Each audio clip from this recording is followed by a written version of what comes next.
Hey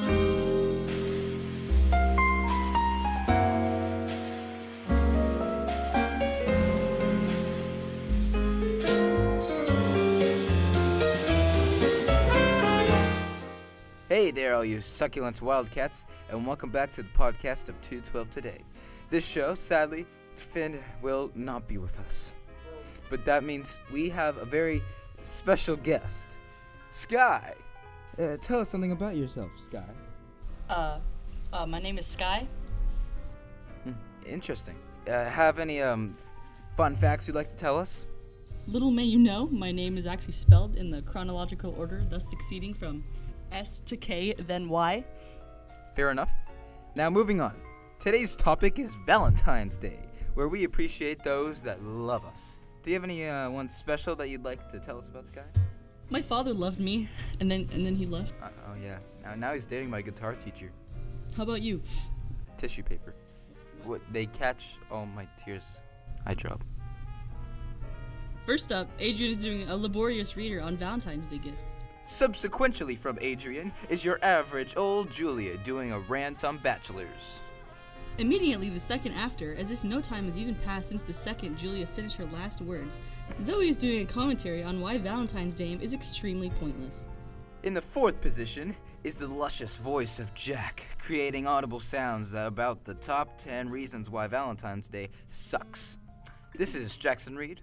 And Sky Eckhart on 212 Today. It's time for Adrian's segment. Hi, my name is Adrian, and welcome to my segment on what the best gifts to get for that special someone in your life on Valentine's Day. This survey and article was created by the people over at SurveyMonkey, and I'll just be reading over what they had to say. So what they found out is that no matter what the gender, most people are opting for traditional gifts this year. The majority of ladies are planning to pick up a greeting card or candy for the Valentine, and most gentlemen will be getting flowers and candy or jewelry. Then there are some fun and creative types giving and getting less traditional gifts like kittens, video games, concert tickets, a special dinner, a home-cooked meal, or even a cruise. Yet 48% of women plan to pass along their feelings via greeting card.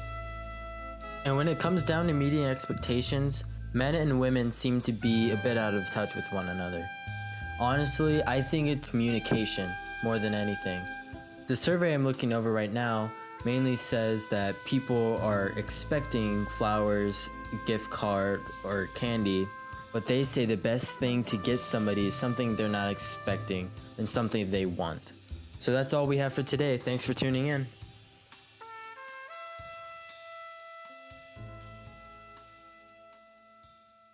Wow, I can't wait to not receive any of those. I know what I'm getting this year for Valentine's Day. What's that, Jackson? A crippling reminder of how lonely I am and that I always will be. Well, moving on. Next up is Julia. Do your thing.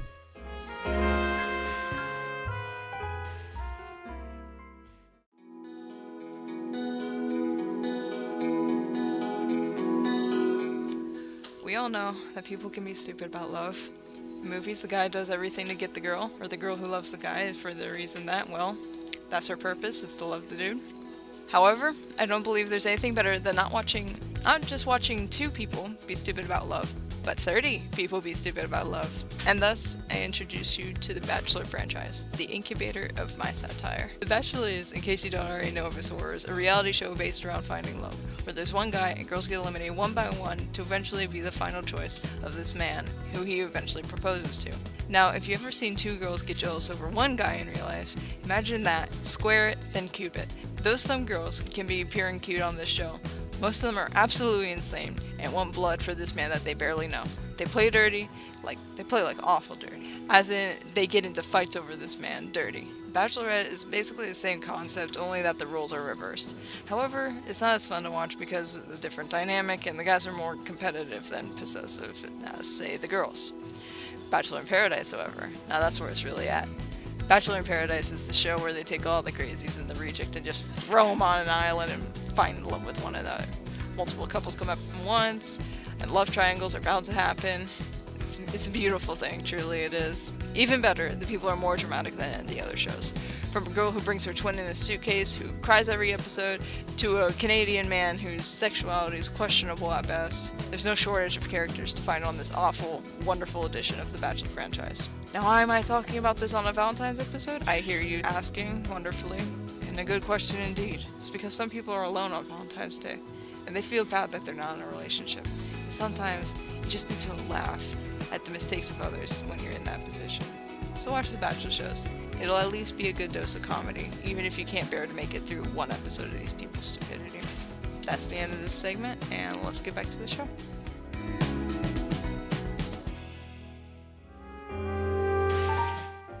Thanks for that one, Julia. You totally spoke those words so diligently and eloquently with such projection and diction. Beautifully done. Shall we give her a clap? We shall. Next in line is Zoe. Try topping that. Man, oh man, have I been waiting for this holiday all year long. Valentine's Day, the day of love and romance and, why is it important again? I'm one of those people who believes Valentine's Day is kind of useless at this point. Modern day Valentine's Day anyways. Like, honestly, at this point, Valentine's Day has just gotten this rep. I mean, the actual past of Valentine's Day is actually, kind of cool. Okay, Valentine's Day actually started off as a Saint's Day for, like, the Catholic Church and stuff.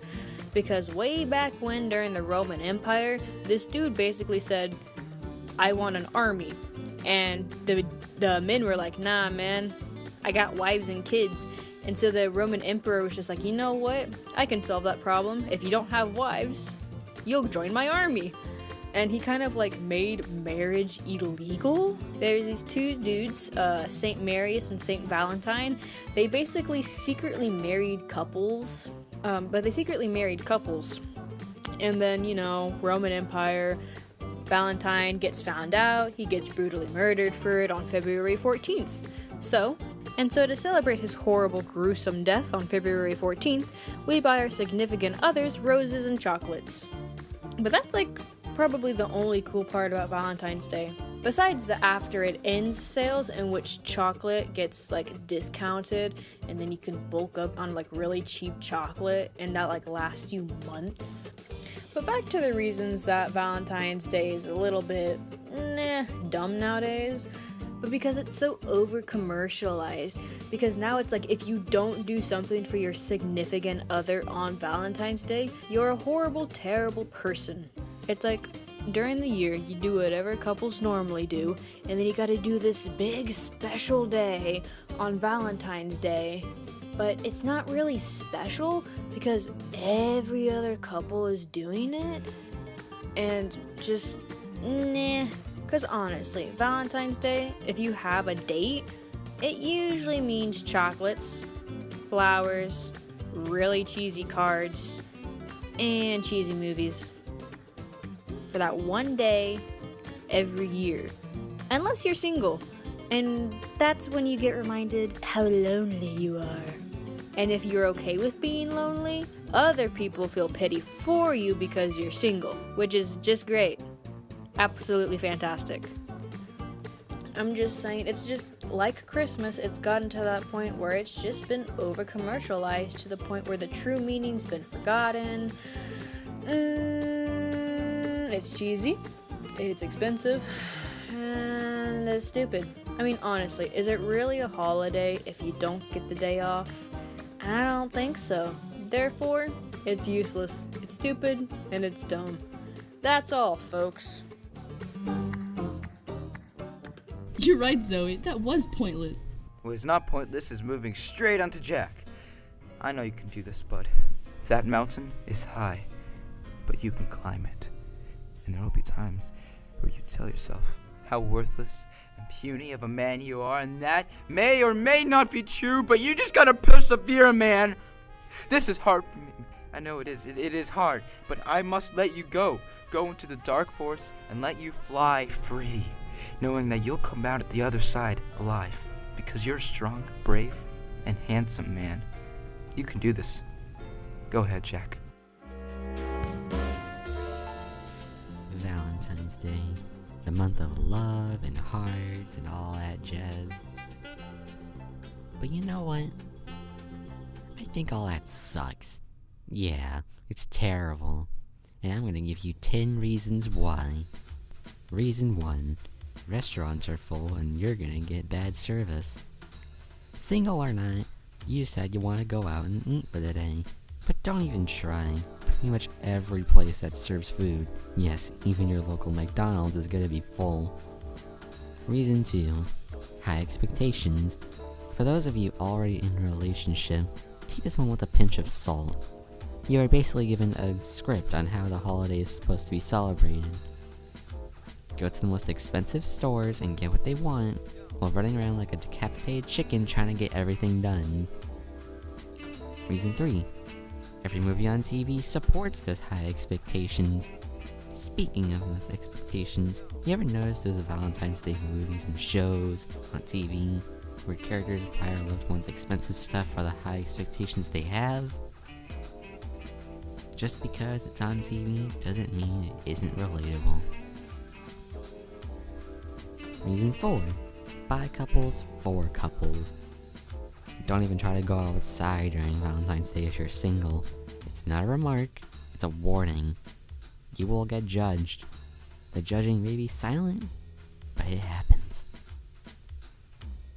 Reason 5, it literally has no meaning. All of our favorite holidays have some kind of meaning. Christmas is the birth of Christ, Thanksgiving is the truce between the Indians and Pilgrims, etc., etc. But what about Valentine's Day? Was there any historical figures that wanted Valentine's Day to be a thing that badly? No, it's meaningless. Reason 6, the worst possible color scheme. Who thought red and pink were good colors to mix? That's like mixing cough drops with raw chicken. It doesn't go well. Sure, Starburst candy, but the only reason we tolerate it is because the orange and yellow ones make up for it. They at least could have had some more manly colors for Valentine's Day too. How about some shades of blue or gray and grayer? It honestly looks way better on the eyes. Reason 7, it's a waste of chocolate. Chocolate, the candy of Valentine's Day. Think about it for a second. How many people actually eat all the chocolate they're gifted on that day?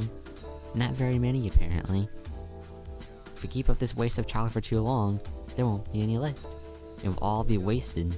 All the cocoa plants will be ungrowable in 2050, and we won't have any chocolate anymore. All because of Valentine's Day. Reason 8, public weddings. This probably doesn't happen often, but it's still the most awkward thing.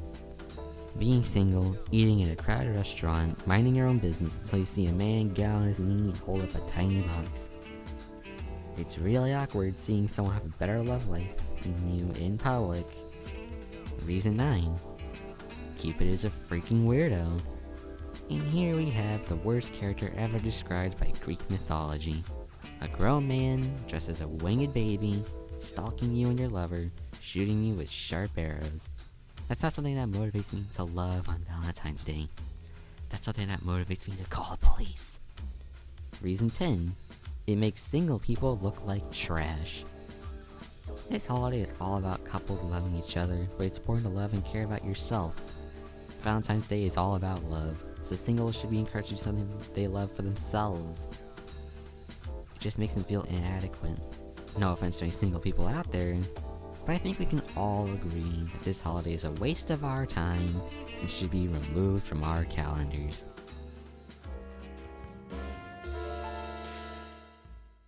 Holy cannoli, Jackie, dude, that was so wacky and wild and fun and quirky and crazy and amazing. Yeah, man, holy guacamole, that was so exciting and epic and fantastic and invigorating. My favorite part was that number 12, dude. Actually, Jackson, I have a strong appreciation for number 11. I feel that one was not strongly based on facts, more of an opinion-based subject. Okay, well, we can talk about that later. Right now, it's time to say goodbye to all those wildcat lovers out there. We hope your Valentine's Day is filled with joy and laughter. This has been Jackson Reed. And Sky Eckhart, and we'll see you next time on this podcast of 212 Today. Never come back.